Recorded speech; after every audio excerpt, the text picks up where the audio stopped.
Sejarah bunga Rafflesia.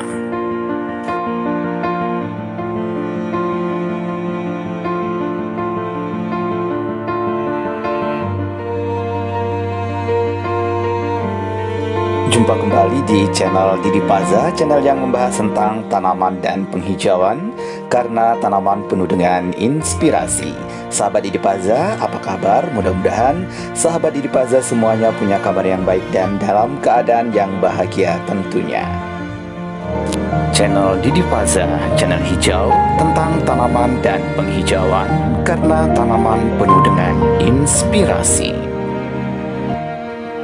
Sahabat Didi Paza, pada episode kali ini spesial kita akan membahas tentang sejarah bunga Rafflesia. Bunga Rafflesia memang bunga yang sangat terkenal dan fenomenal. Hal ini dikarenakan bunga ini merupakan bunga yang terbesar di dunia. Perlu diketahui bahwa bunga yang terbesar di dunia itu ada dua. Yang pertama yaitu bunga Rafflesia dan yang kedua adalah Amorphophallus titanium. Dan kedua bunga tersebut ada dan endemik di Provinsi Bengkulu.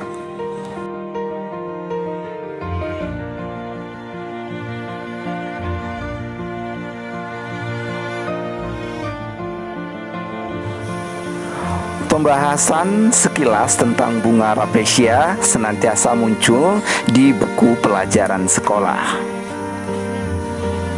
Bunga Rafflesia memang bunga yang unik, langka, endemik, dan penuh pesona.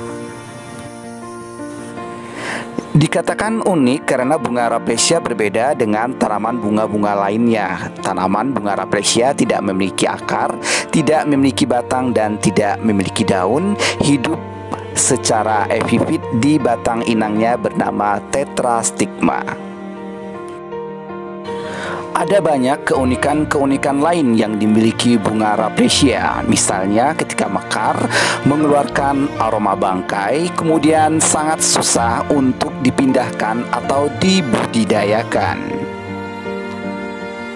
Baik sahabat Didi Paza, bunga Rafflesia tidak mudah untuk bisa melihat atau berfoto bersama secara langsung dengan bunga Rafflesia, karena bunga Rafflesia di habitat aslinya tidak senantiasa ada. Sebab siklus dari bunga Rafflesia itu sendiri ketika tumbuh sampai berbunga dan mekar membutuhkan waktu 9 bulan. Dan waktu mekarnya itu hanya beberapa hari saja, sekitar 4 sampai dengan 7 hari. Biasanya di Provinsi Bengkulu ketika mekar sentiasa ada orang-orang yang mengabarkan bahwa bunga Rafflesia sedang mekar. Hal tersebut dapat kita ketahui dari media sosial.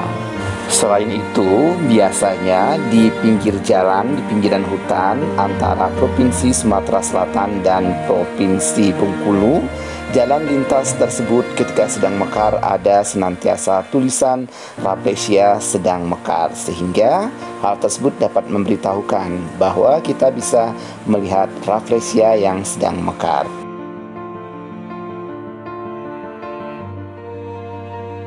Nah, sahabat Didi Paza, kita sangat beruntung jika kita berniat ingin melihat Rafflesia yang sedang mekar, sementara momen tersebut memang benar-benar Rafflesia sedang mekar. Jadi, klop.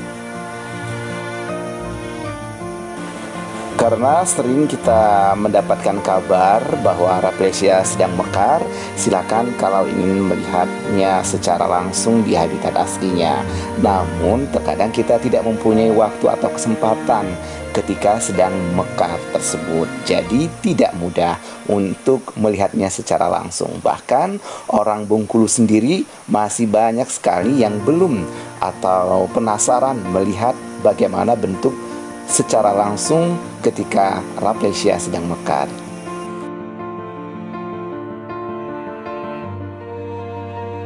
Baik sahabat Didi Paza, ada beberapa video Didi Paza tentang Rafflesia. Namun untuk pembahasan sejarah Rafflesia belum ada. Nah, pada kesempatan ini Didi Paza akan membuat tentang sejarah Rafflesia. Bunga Rafflesia memang bunga yang sangat terkenal bunga yang banyak diketahui banyak orang. Namun di balik itu, masih banyak orang yang belum mengetahui sejarah dari bunga Rafflesia. Sangat menarik sekali membahas tentang sejarah bunga Rafflesia, karena di dalam sejarah bunga Rafflesia ini terkandung banyak hal, intrik, politik, dan ambisi.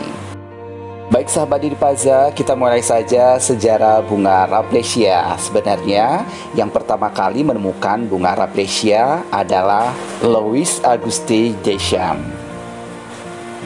Louis Auguste Deschamps pertama kali menemukan bunga Rafflesia pada tahun 1797.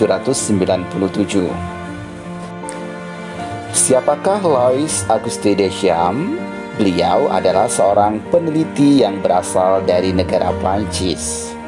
Beliau meneliti Indonesia selama 11 tahun dan tinggal di Pulau Jawa. Beliau meneliti Indonesia dimulai dari tahun 1792 sampai dengan tahun 1797. Adapun jenis Rafflesia yang ditemukan beliau yaitu Rafflesia Padma yang berada di Pulau Jawa. Baik sahabat Didi Paza, pada tahun 1803 saat beliau ingin pulang ke negara asalnya yaitu Prancis, semua hasil penelitian Louis Auguste Deschamps yang berupa catatan, spesimen, ilustrasi disita dan dijadikan sebagai rampasan perang oleh Angkatan Laut Inggris. Hal ini terjadi di kapal yang ia tumpangi di wilayah Selat Inggris. Ketika itu Inggris sedang mengalami peperangan dengan Prancis.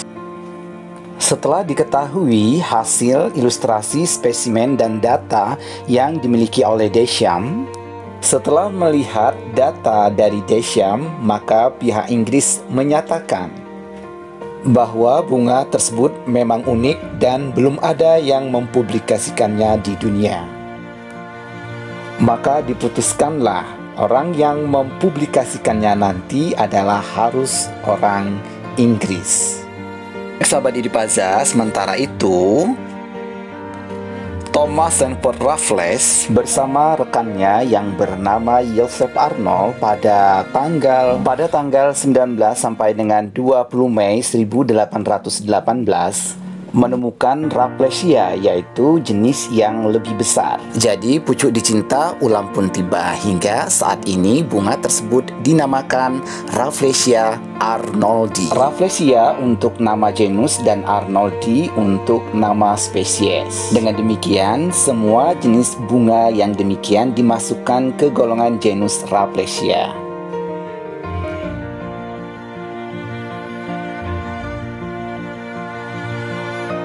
Baik sahabat Didi Paza, sebelum hasil penemuan ini dipublikasikan di mata dunia, namun Joseph Arnold telah meninggal dunia karena terserang penyakit malaria di Bengkulu.